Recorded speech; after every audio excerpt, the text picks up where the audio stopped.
नमस्कार मित्रों, आज हम लोग प्रश्नावली करते हैं। प्रश्न करते हैं 16, 15 तक कल कर दिए थे।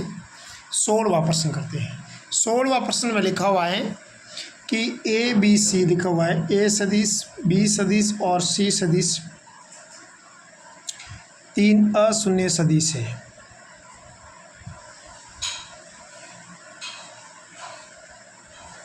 जिनमें कोई भी दो समांतर नहीं है।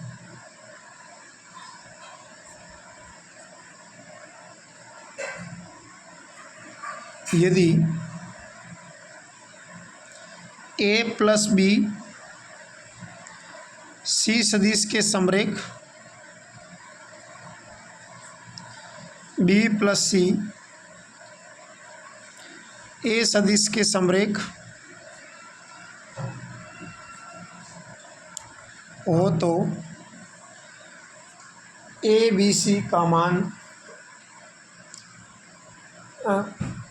ए बी सी बराबर है। ये किसके बराबर होगा? ये किसके बराबर है? आपको निकालना ये किसके बराबर है। तो सबसे पहले लैंग्वेज के अकॉर्डिंग लिखा हुआ है, ये तीनों सदिश आपस में कोई भी समांतर सदिश नहीं है। उसके बाद लिखा हुआ है ए बी सी के समरेख है, यानी ए प्लस बी बराबर क्या है? सी लेमड़ा। उसके बाद लिखा हुआ बी प्लस सी ए के समरेख यानी बी प्लस सी क्या है? लेमड़ा ए। ये लेमड़ा है तो इसको लिख दो म्यू, राइट बात है। उसके बाद क्या लिखा, अपन को ए बी सी निकालना है। तो मैं क्या करूँगा, इसमें से इसको घटा दूंगा, माइनस करूँगा तो ये माइनस हो गया और ये माइनस हो गया, राइट। फिर मैंने क्या किया, ए माइनस सी, बी से बी कैंसिल आउट हो गया, लेमड़ा सी सदिश माइनस म्यू ए सदिश। सी सदिश आगे आ रहा है, ए सदिश आगे आ रहा है, लेमड़ा अरे सी सदिश पीछे आ रहा है तो ए सदिश आगे लिखो, minus mu A plus lambda सी सदिश। दोनों की तुलना करें तो यहाँ पर म्यू का मान कितना आया? माइनस म्यू बराबर 1, यानी म्यू बराबर आया -1। -1 बराबर लेमड़ा, यानी लेमड़ा बराबर आया -1। लेमड़ा और म्यू दोनों का मान -1 आ गया। हमारे को ए प्लस बी प्लस सी का मान निकालना है। तो देखिए ए प्लस बी सदिश बराबर लेमड़ा सी सदिश लिखा हुआ था। मैं क्या करूँगा, लेमड़ा का मान लिखूँगा। तो लेमड़ा का मान कितना मेरे पास? -1। सी सदिश यानी यहाँ से ए प्लस बी प्लस सी सदिश का मान कितना आ जाएगा मेरे पास? 0 वेक्टर। और 0 वेक्टर कौन से ऑप्शन में दे रखा है? डी ऑप्शन में। ठीक है, अगला देखो 16वां हो गया। 17वां प्रश्न, प्रश्न नंबर 17वां बहुत ही अच्छा प्रश्न है। पहले मैं क्वेश्चन लिखूँगा ऐसे ही, उसके अंदर आपको समझ में जल्दी आएगा। टाइम लगेगा तो लगेगा, आप उसके अंदर टाइम में क्या करना, उसको आगे खिसका देना वीडियो को। 17वां प्रश्न लिखा हुआ है, मूल बिंदु ओ के सापेक्ष, मूल बिंदु ओ के सापेक्ष बिंदु ए तथा बी के स्थिति सदिश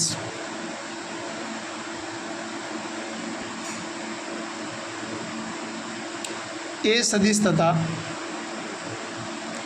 बी सदिश है। ओ ए सदिश पर एक बिंदु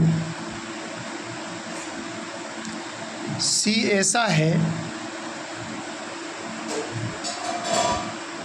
कि 2AC बराबर CO सदिश। यदि CD सदिश समांतर है OB के तथा CD का मॉडुलस आपके बराबर आ रहा है 3OB के सदिश के मॉडुलस के बराबर आता है, तो AD सदिश किसके बराबर है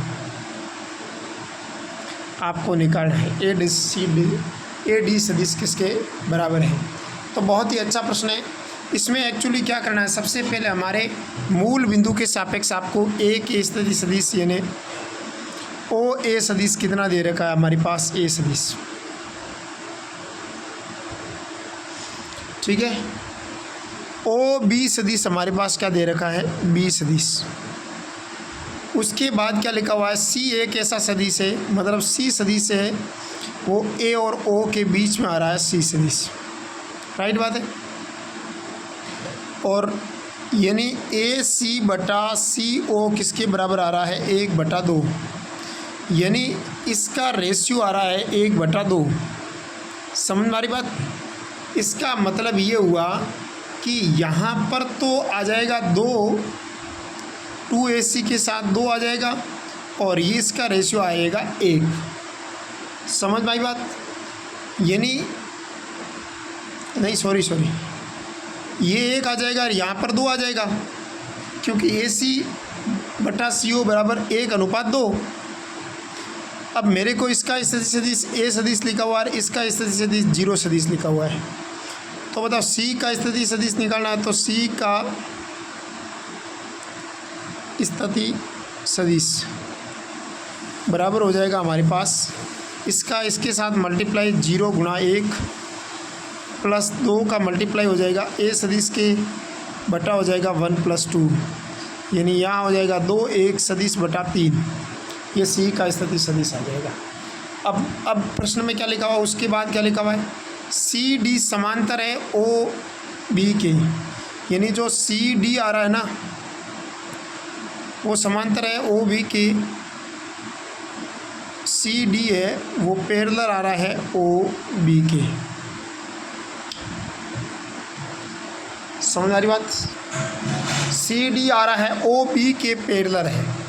अगर सी डी ओ बी के पैरेलल है, इसका मतलब ये हुआ कि जो सी डी आएगा ना उस सदिश का मान आ जाएगा 3B सदिश, क्योंकि जो सी डी सदिश आएगा ना उसको मैं 3B सदिश लिख सकता हूँ, क्योंकि ये सी डी बराबर लिखा हुआ 3 × OB मतलब B सदिश, यानी इसको 3B सदिश लिख सकता हूँ। उसके बाद इसको OC सदिश लिख सकता हूँ। अब मेरे को तो OD सदिश निकालना है, तो OD सदिश बराबर हो जाएगा OC सदिश प्लस CD सदिश।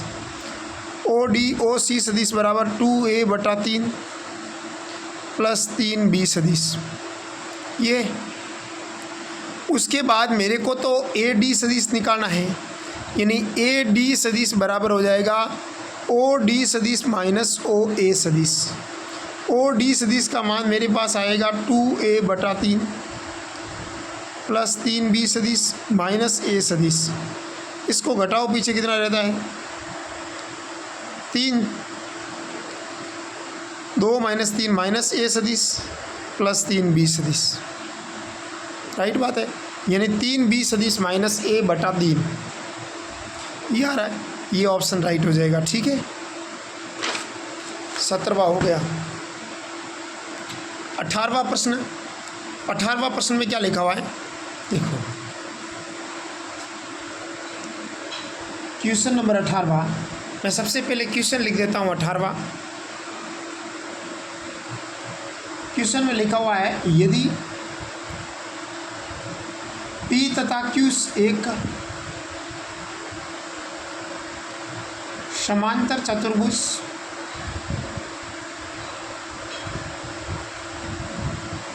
ABCD की भुजाओं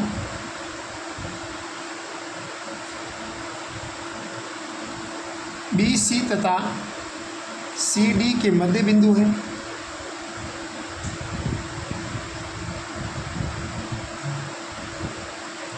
तो AP सदिश प्लस AQ सदिश का मान कितना होगा। तो सबसे पहले क्या लिखा हुआ है, एक समांतर चतुर्भुज है। समांतर चतुर्भुज मैंने ऐसा बना दिया, इसका मान है ABC और D। P और Q समांतर चतुर्भुज BC और CD का मध्य बिंदु है, BC का और CD का मध्य बिंदु है। एक तो P है, एक है Q। ठीक है, अब देखो AC का मान निकालना है, तो यदि ए सी का मान कोई निकालना चाहता है तो इस ए सी को मैं क्या लिख सकता हूँ, ए सी सदिश बराबर बी सदिश प्लस डी सदिश।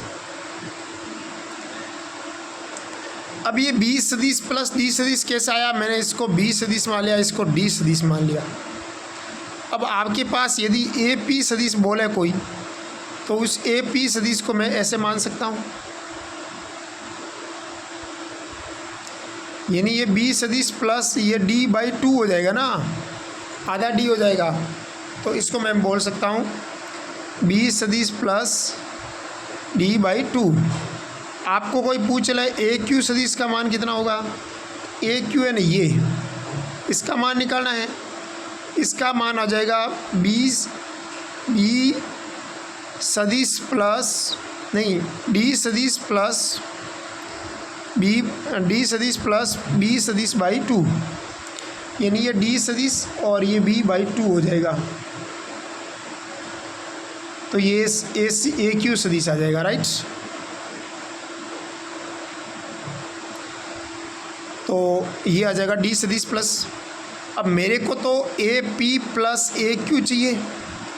ए पी का मान मेरे पास है बी सदिश प्लस डी सदिश बाई टू, ए क्यू का मेरे पास है डी सदिश प्लस बी बाई टू। ये आ जाएगा 3b/2 और ये हो जाएगा 3d/2। 3/2 कॉमन ले लो तो अंदर क्या बचेगा, b सदिश प्लस d सदिश। इस b प्लस d को क्या लिख सकते हैं, 3/2 यानी ac सदिश। आंसर नॉर्मल प्रश्न था। अगला प्रश्न देखो, ये 18वां प्रश्न था। 19वां प्रश्न बहुत ही अच्छा है। 19वां प्रश्न लिखो। 19वें प्रश्न में क्या लिखा हुआ है, पहले क्वेश्चन लिखूंगा मैं से, उसके बाद उसका उत्तर लिखूंगा। टाइम लगेगा तो कोई बात नहीं, आप उसको थोड़ा स्पीड बढ़ा देना। देखो इधर जी सदिश और नहीं जी और जी डैश त्रिभुज ए बी सी तथा त्रिभुज ए डैश बी डैश और सी डैश के केंद्रक हैं। तो अगर हम लोग केंद्रक है और उसके बाद लिखा हुआ है कि ये केंद्रक है, तो आपको निकालना है A dash plus B dash plus C dash किसके बराबर होगा। हमने दो त्रिभुज बना दिए, दूसरा त्रिभुज यहाँ बना दिया। पहले त्रिभुज को बोल दिया ए बी सी, दूसरे त्रिभुज को बोल दिया ए डैश बी डैश और सी डैश। इसके जी का मान आ जाएगा A plus B plus C बटा 3। इसके जी डैश का मान आ जाएगा A plus B plus C dash बटा 3। अब आपको तो ए डैश लिखा हुआ है, इसका मतलब ए डैश का स्थिति सदिश माइनस ए का स्थिति सदिश। सही बात है ना, ए डैश का स्थिति सदिश माइनस ए का स्थिति सदिश। ए डैश का स्थिति सदिश ये है A dash plus B dash plus C dash बटा 3 माइनस ए बटा 3 बी बटा 3 सी बटा 3। बी डैश का स्थिति सदिश है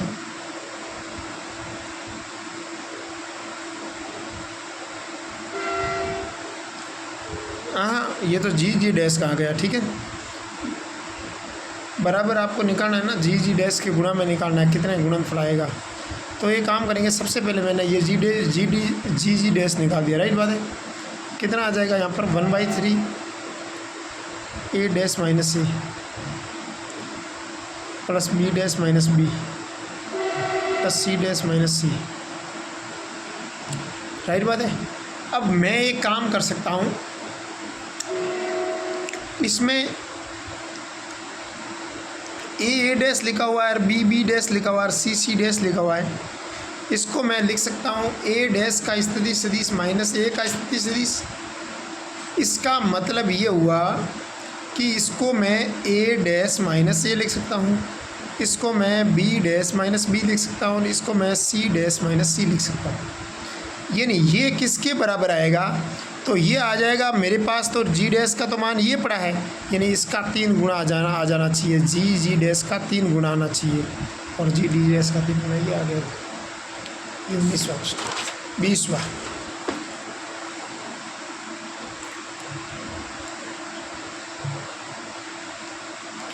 प्रश्न नंबर 20वां। 20वां प्रश्न लिखा हुआ है कि ए तथा बी दो बिंदु हैं तथा ए का स्थिति सदिश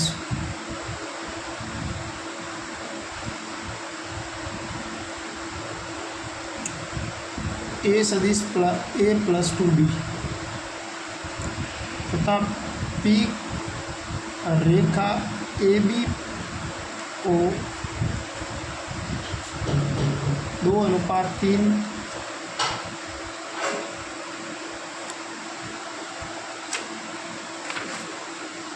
2:3 के अनुपात में विभाजित करता है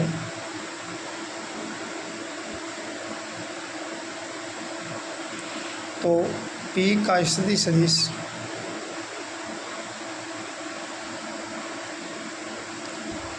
ए हो तो B का स्थिति सदिश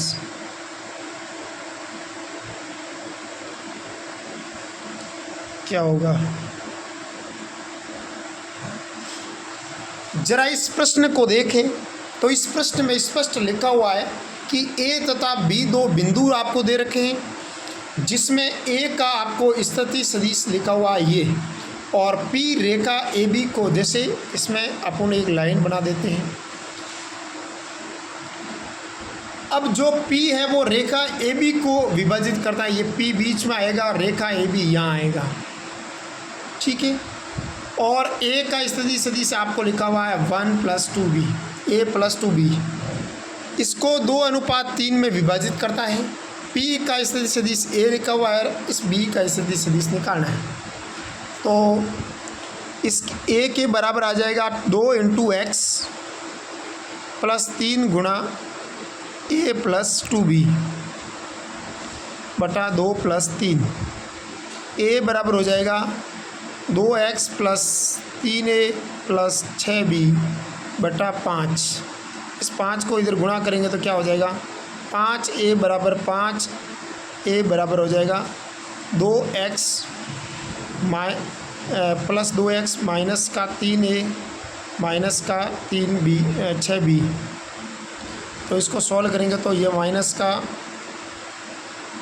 प्लस का 2a माइनस का 6b आ गया, बराबर आ जाएगा 2x, x का मान आ जाएगा यहाँ पर a - 3b, और a - 3b कौन से ऑप्शन में है, वो राइट हो जाएगा।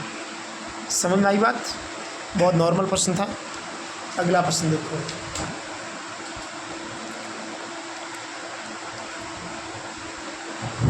अगला है प्रश्न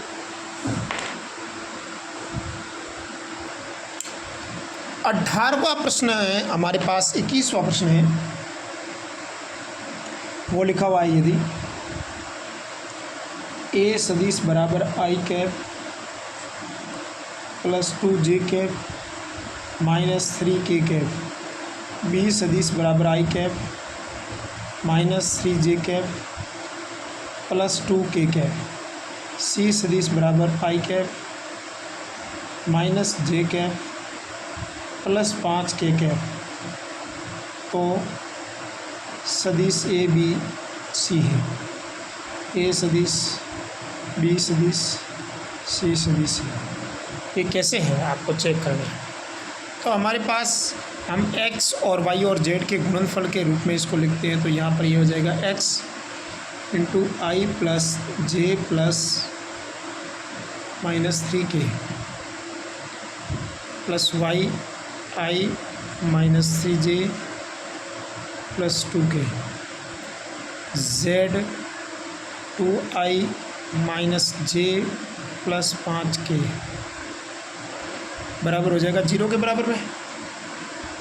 उसके बाद इसको गुणा करें तो यहाँ क्या हो जाएगा, आई कैप के मल्टीपल में हो जाएगा x plus Y minus 2z, J cap में मल्टीपल में हो जाएगा 2x minus 3y minus z, K cap के मल्टीपल में हो जाएगा minus 3x plus 2y plus 5z बराबर हो जाएगा 0।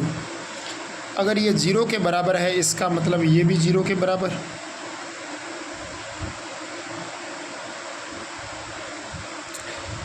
और ये भी 0 के बराबर,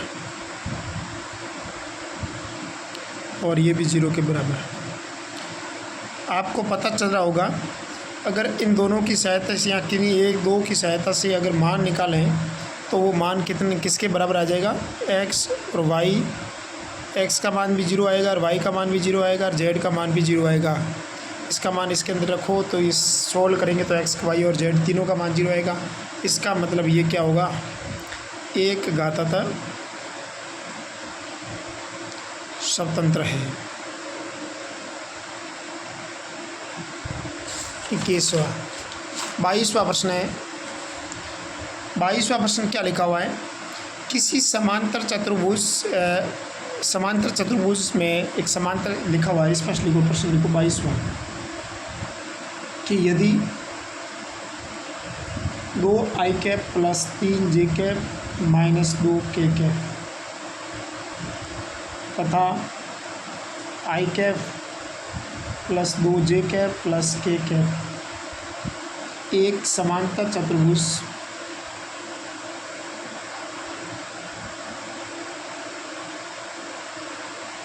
की आसन भुजाओं को निरूपित करता है।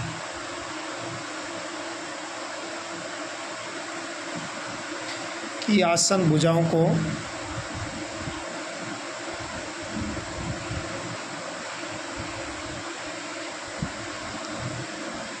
तो इसके विकर्ण की लंबाई कितनी होगी।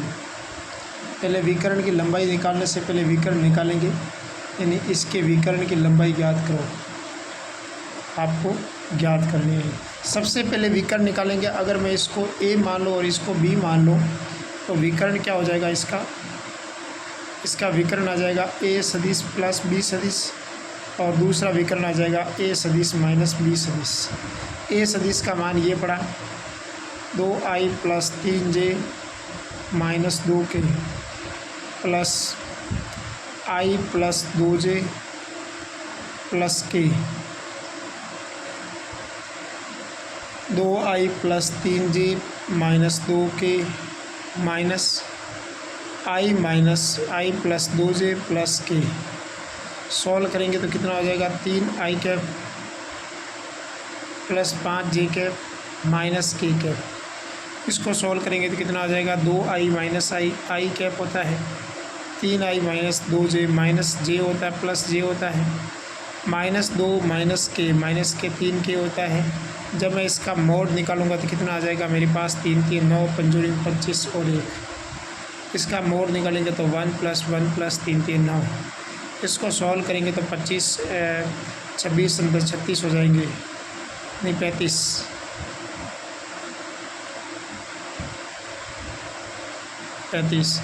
इसको सॉल्व करेंगे तो कितना हो जाएगा 11, और 35 1 × 35 1 × 11 हो जाएगा। और कौन सा ऑप्शन है, ऑप्शन नंबर बी राइट हो जाएगा। ठीक है, अगला हमारे पास प्रश्न है। उस प्रश्न में स्पष्ट लिखा हुआ है, 23वां हो गया, 22 हो गया, 23वां प्रश्न लिखो। क्वेश्चन में लिखा हुआ है 3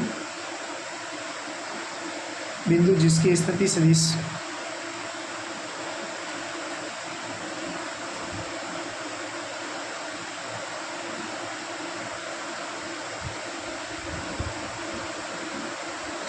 तीन बिंदु जिसके स्थिति सदिश a सदिश b सदिश और c सदिश है, समरेख होंगे यदि समरेख होने के लिए उसकी कौन सी कंडीशन सेटिस्फाई करेगी तब ये समरेख होगा। कहने का मतलब समरेख होंगे यदि समरेख होने के लिए उसका ए बी सी का बॉक्स प्रोडक्ट 0 होना चाहिए, या फिर A plus B plus C 0 होना चाहिए, या फिर A cross B plus B cross C plus C cross A का मान 0 होना चाहिए। यदि ये समरेख है इसका मतलब A cross B B cross C cross A 0 होना चाहिए, तभी ये समरेख होगा। समझ में आई बात? यानी इसका मान क्रॉस प्रोडक्ट अगर इस समरेख है तो इसके बीच में 0 डिग्री का कौन होगा, और ए सदिश का मापांक बी सदिश का मापांक साइन 0 का, साइन 0 का मान होता है 0, ये भी 0 और ये भी 0 और ये भी 0, तीनों 0 जुड़ने का 0 सदिश हो जाएगा। राइट। 23वां 24वां हमारे पास प्रश्न है, वो प्रश्न है यदि ए सदिश क्रॉस बी सदिश बराबर सी सदिश क्रॉस डी सदिश,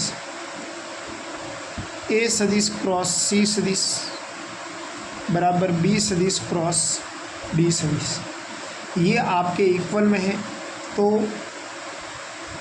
ए माइनस डी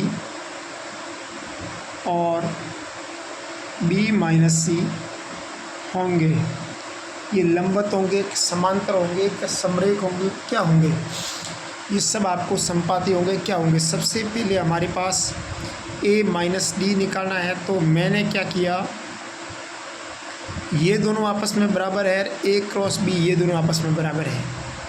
इसका मतलब ये हुआ अगर ये लंबवत है या समानांतर है तो समानांतर की कंडीशन क्या होती है, ए क्रॉस बी का मान क्या आना चाहिए, 0।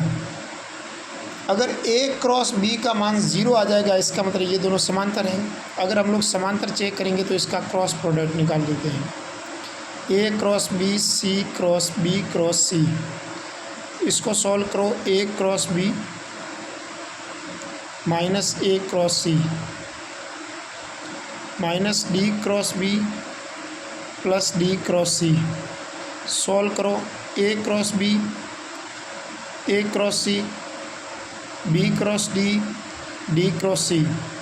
अब देखो ए क्रॉस बी और सी क्रॉस डी का मान आपस में बराबर है, इसका मतलब ये आपस में कट जाएगा, और ए क्रॉस सी और डी क्रॉस सी आपस में बराबर है तो ये आपस में कट जाएंगी। यानी सिंबल का, अरे ये जैसे ये पद है ये पद है, ये दोनों आपस में बराबर लिखा हुआ है। अब मैं इस डी सी को माइनस डी, इसको मैं इसको आगे लिखना चाहूँ तो ए क्रॉस बी, इसको तो सेम लिखो और इसके अंदर सिंबल चेंज कर दो, बी क्रॉस डी कर दो, इसके अंदर सिंबल चेंज कर दो, सी क्रॉस डी कर दो, ये प्लस का ये माइनस का कट जाएगा, ये प्लस का ये माइनस का कट जाएगा। आंसर क्या आया, 0। अगला प्रश्न 24वां 25वां प्रश्न है, वो ये है कि प्रश्न में स्पष्ट लिखा हुआ है कि एक बिंदु से लगने वाले बल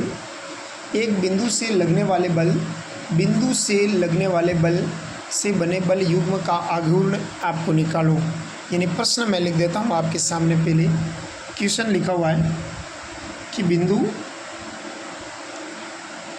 i माइनस जे प्लस के से लगने वाले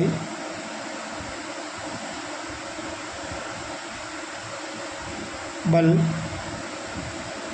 F सदिश बराबर 3i कैप माला plus 2j cap minus k cap, और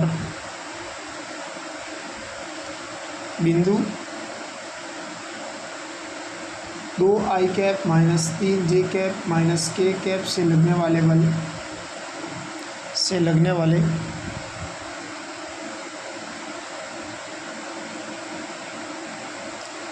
बल माइनस F से बनने वाले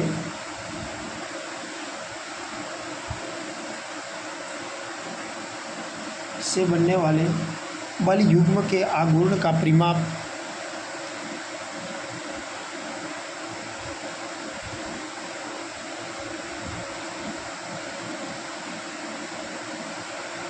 से बनने वाले बल युग्म के आघूर्ण का परिमाण है।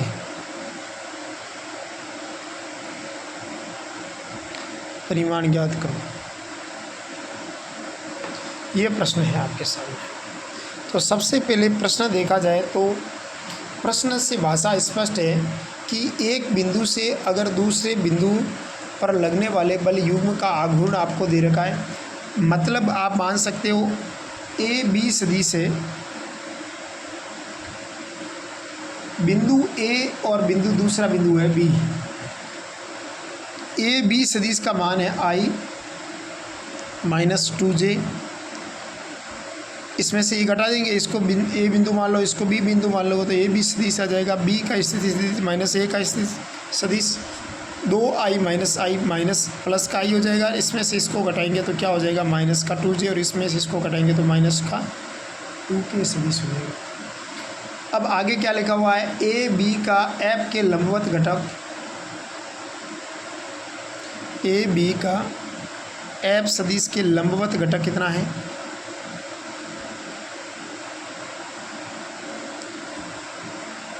F cross A B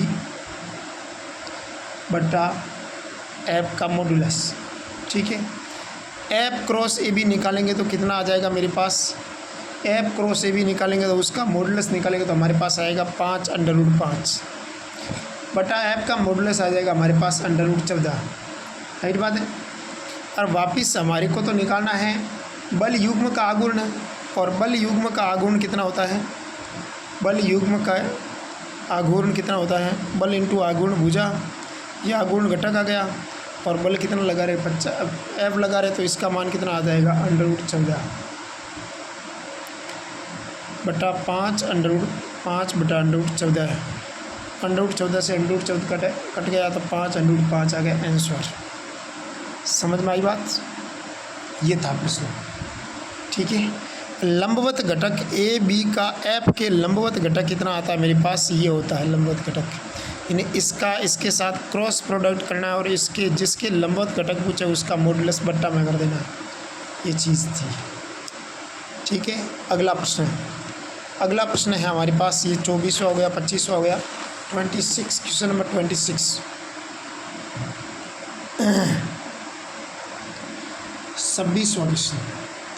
26वें question में लिखा हुआ है कि दो सदिश ए सदिश तथा बी सदिश के बीच 120 डिग्री का कोण है। तो दो सदिश ए सदिश तथा बी सदिश के मध्य का कोण 120 डिग्री है यदि ए सदिश का मॉडुलस 3, बी सदिश का मॉडुलस 4, तो 4a सदिश प्लस 3b सदिश का मॉडुलस कितना होगा। ठीक है, अब देखो 3 इसका मॉडुलस निकालना है तो उसके बीच में एंगल दिया हुआ है, तो आपको क्या करना है बच्चे, इसके सॉल्यूशन, इसके मॉडुलस का स्क्वायर दोनों तरफ में, अगर इसका स्क्वायर है उसको मैं ऐसे लिख सकता हूँ 4a plus 3b dot product 4a plus 3b। फिर मैं क्या करूँगा, इसके साथ डॉट प्रोडक्ट करूँगा 4a डॉट a, 4 और 4 का 16 हो जाएगा, 16a डॉट a। दूसरा हो जाएगा 4 3 12 a डॉट b। तीसरा हो जाएगा 4 3 12 b डॉट a। अगला हो जाएगा 3 3 9 b dot b।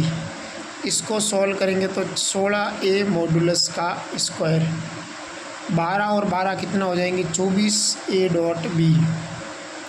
a dot b को लिख सकते हैं a का और b का मापांक cos थीटा, फिर 9 और b के मॉडुलस का स्क्वायर, 16 इंटू ए के मॉडुलस का स्क्वायर कितना हो जाएगा, 3 का स्क्वायर हो जाएगा 9 प्लस 24, ए के मॉडुलस का मान है 3 गुणा 3 और गुणा 4 cos थीटा प्लस 9 बी के मॉडुलस का स्क्वायर होता है 16। ठीक है, अब इसके बीच में कोण कितना दिया हुआ है 120 डिग्री, यानी cos 120 डिग्री। अगर cos 120 डिग्री का मान निकालना चाहेंगे ना, तो हमारे पास ये 16 आ जाएगा इंटू 9, ये हो जाएगा 12 दूनी 24, ठीक है। 24 कहाँ से है? हाँ 24, 4 3 12। cos 120 डिग्री का कोण कैसे निकालते हैं आपको पता है? ऐसे निकालते हैं, 120 यहाँ आता है, अगर 180 में से इसके साथ कोण निकालेंगे तो 60 डिग्री का कोण बनाएगा। ए साइन पॉजिटिव, बाकी सब नेगेटिव है ना, सिंबल तो नेगेटिव आएगा। और जो cos 60 डिग्री का मान होता है, cos 60 डिग्री का मान होता है -1/2। आगे सिंबल नेगेटिव डिसाइड किसने किया? इसने किया। -1/2 + 9 × 16, राइट बात है। ये हो जाएगा 2 × 9, 16 × 9, 2 गुना हो जाएंगे ना, 2 बार लिखा हुआ है। अब इसमें से ये गुणा करेंगे तो कितना हो जाएगा? 12 बार कट जाएगा तो -144 हो जाएगा। और 9 दूनी 18 हो जाएगा, और 18 का 16 से गुणा हो जाएगा, 8 संग 48 हो जाएगा।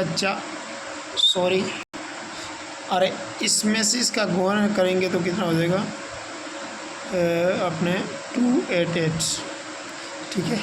तो ये हो जाएगा 288 - 141, आंसर आ जाएगा 141। A4 A सदिश -3 B सदिश +3 B सदिश का स्क्वायर का मान आया।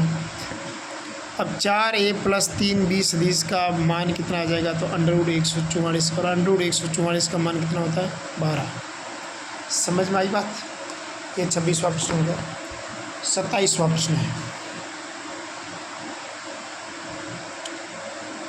27 क्वेश्चन नंबर में देखो क्या प्रश्न है। ए और बी अशून्य असमांतर सदिश है। ए सदिश और बी सदिश शून्य भी नहीं है और समांतर भी नहीं है। इसका मतलब ये हुआ, तो इसमें स्पष्ट रूप से लिखा हुआ है कि ए और बी अशून्य असमांतर सदिश।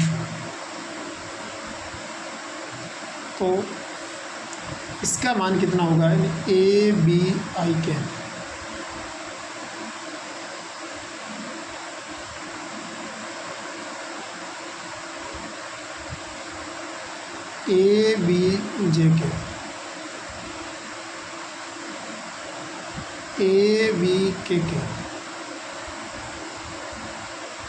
इसका मान कितना होगा?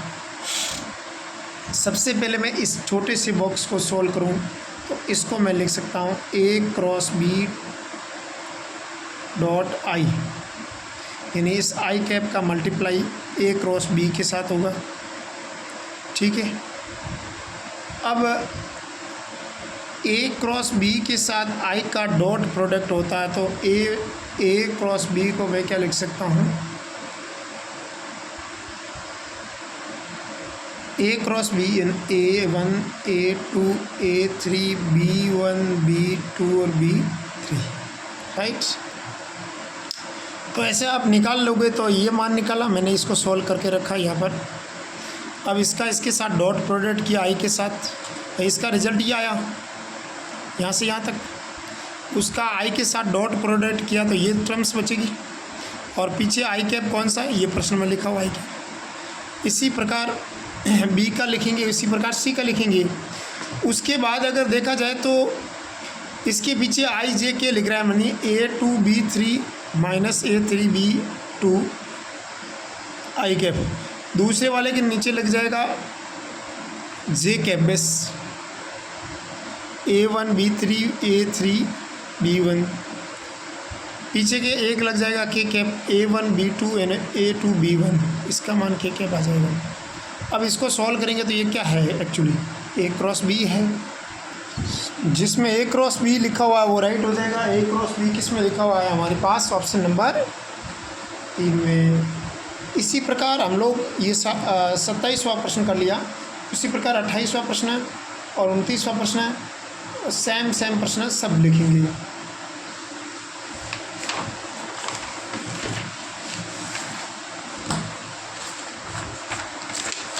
क्वेश्चन नंबर 28 लिखो, मेरे साथ साथ आप भी लिखो। 28वें क्वेश्चन में लिखा हुआ है ए डॉट बी का मान मॉडुलस 3 लिखा हुआ है। दूसरा लिखा हुआ है ए क्रॉस बी का मान हमारे पास 4 दिया हुआ है। आपको निकालना है ए और बी के बीच में कौन, angle between two vectors A and B. इसमें अगर निकालना है तो ए का मॉडुलस बी का मॉडुलस, ए के मॉडुलस बी का मॉडुलस कॉस थीटा बराबर 3,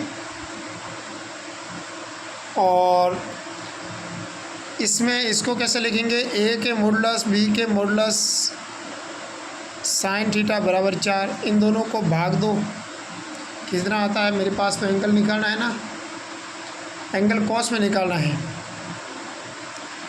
तो एक काम करो, कॉस थीटा का मान निकालना है ना, पहले इस दोनों में भाग दो, साइन इसमें इसका भाग दो। हाँ, जब सॉल्व करेंगे इसमें इसका भाग देंगे तो ये बट्टा में चला जाएगा।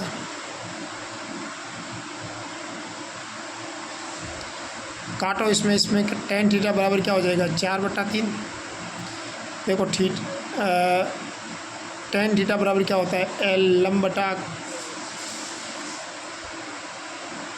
एल ए एल बटा क का आधार लंब का मान 4, कर्ण आधार का मान 3 और कर्ण का मान कितना होगा? अंडरवुड में 4 का स्क्वायर प्लस 3 का स्क्वायर। 16 + 9 बराबर अंडरवुड 25 बराबर 5। मेरे को तो कॉस में मान चाहिए ना, तो यहाँ पर कॉस थीटा का मान कितना हो जाएगा? आधार बटा कर्ण। आधार का मान कितना हो जाएगा मेरे पास? 3। कर्ण का मान कितना हो जाएगा? 5। तो यहाँ पर थीटा का मान कितना आ जाएगा?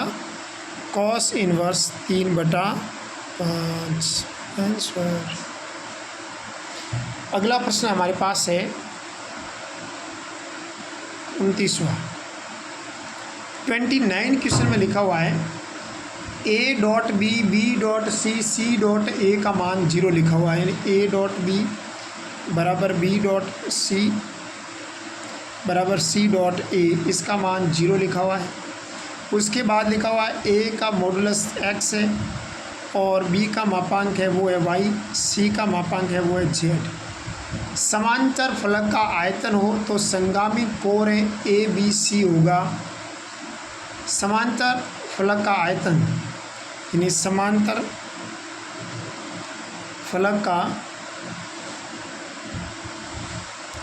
आयतन मेरे को ज्ञात करना है, और इसके संगामी कोण कितनी है? संगामी कोण कितनी है? ए बी और सी। अगर संगामी कोण इतनी है तो आप संगामी कोण इतनी है, समांतर फलक का आयतन हो जाएगा ए बी और सी का बॉक्स प्रोडक्ट में आ जाएगा, बॉक्स में आ जाएगा ना। अब देखो इधर, यदि आपके इसमें लिखा हुआ है कि ए डॉट बी बराबर 0 है, इसका मतलब ए और बी आपस में लंबवत है, बी और सी आपस में लंबवत है और सी और ए आपस में लंबवत है। इस बात में कोई दो राय नहीं। अगर ये लंबवत है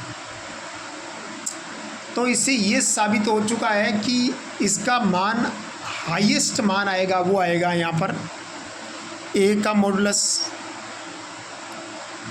और देखो ए बी सदिश और सी सदिश, इसे सॉल्व करेंगे। ए सदिश डॉट बी क्रॉस सी, इसका मतलब ये हुआ कि ए सदिश बी सदिश और सी सदिश ये 3 संगामी कोरे हैं। कोरे का मतलब होता है इसकी भुजाएं हैं। तो यदि आपके सामने ए सदिश का इसको सॉल्व करेंगे तो इसको सॉल्व करेंगे ए सदिश का मॉडुलस और बी क्रॉस सी का मॉडुलस। उसके बीच में कौन आएगा, वो आएगा डॉट प्रोडक्ट में हो जाएगा कॉस थीटा। ये जो थीटा है वो है ए सदिश और बी क्रॉस सी के बीच में एंगल है। सही बात है। इसको सॉल्व करेंगे तो क्या लिखेंगे, ए सदिश मॉडुलस बी सदिश का मॉडुलस सी सदिश का मॉडुलस और यहाँ पर हो जाएगा साइन फाई कॉस थीटा। तो यहाँ पर थीटा का मान है वो ए सदिश और बी क्रॉस सी है, तो बी क्रॉस सी के तो क्या होगा, अगर ए और बी आपस में लंबवत है तो ए बी क्रॉस सी के समांतर हो जाएगा, सीधी सी बात है। ए बी क्रॉस सी होगा ना प्लेन, उसके तो समांतर हो जाएगा, इसके बीच में 0 डिग्री एंगल रखेगा और बी और सी के बीच में 0 डिग्री एंगल नहीं रहेगा, 90 डिग्री रहेगा। तो यहाँ पर तो आ जाएगा कॉस साइन 90 डिग्री और यहाँ पर आ जाएगा कॉस 0 डिग्री। इस दोनों का मान 1 हो जाएगा। अब इसको सॉल्व करेंगे तो इसका मान कितना आ जाएगा मेरे पास, एक्स वाई और जेड आंसर, क्योंकि ए का मोड का मान हमारे पास x है, बी के मॉडुलस का मान हमारे पास y है, सी के मोड का मान हमारे पास z है। अगला हमारे पास प्रश्न है वो इस प्रकार से है, क्वेश्चन नंबर 30वां। तो मेरे साथ साथ आप भी क्वेश्चन लिखते रहिए और इसको सॉल्व करते रहिए। ज़रा ध्यान दें, अल्फ़ा सदिश का मान है x a cross b, y b cross c, z c cross a b और c का मापांक 1/8 है। अरे ट्रिपल बॉक्स प्रोडक्ट में 1/8 है।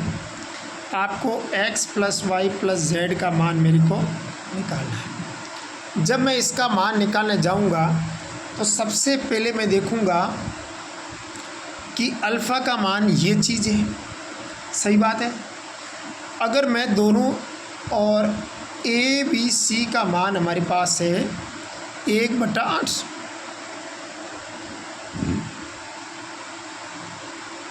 यदि अगर मैं इसमें x से मल्टीप्लाई दोनों तरफ कर दूं तो ये x बाई हो जाए 8 हो जाएगा, y से मल्टीप्लाई कर दूं तो y बाई 8 हो जाएगा और z से मल्टीप्लाई करूँगा तो z/8 हो जाएगा। यानी इसको x से मल्टीप्लाई करूँगा तो क्या हो जाएगा, 8 alpha dot A plus B plus C हो जाएगा। समझ आई बात। 8 से मल्टीप्लाई कर दिए तो ये कौन सा ऑप्शन बैठ रहा है, 30वें ऑप्शन बैठा, 30 से 8 अल्फ़ा। सीधी सी बात है।